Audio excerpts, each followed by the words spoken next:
Today, we're going to be going over how to pick out the perfect horse in the game Rust. So first off, let's go to a horse barn and let's talk about what you've got to get to actually pick a horse from the barn. You need a saddle first off, but if you can get a horseshoe, that is going to be key. So what a horseshoe does is it makes the horse that you are riding faster. And this is a huge bonus because a faster horse is a better horse. So once you've got the horseshoe and you've got the saddle, now what do?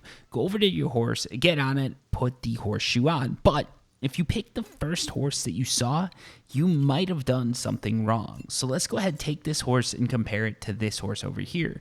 Both these horses are right fresh out of the stable, but if we look at them both, we're going to notice something.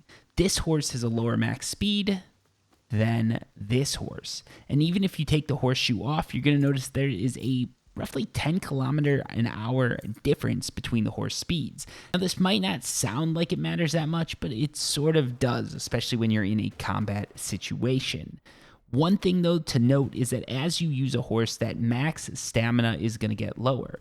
So a horse like this, which I just found randomly, has a max stamina of 6. But if we go look at my horse has a max stamina of 21. I've been riding this horse around for a bit, so stamina has now dropped from 30 to 21.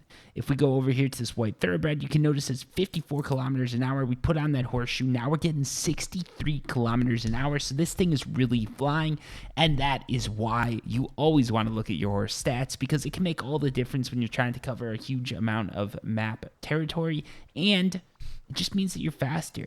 So yeah, that's how to pick out the perfect horse in Rust.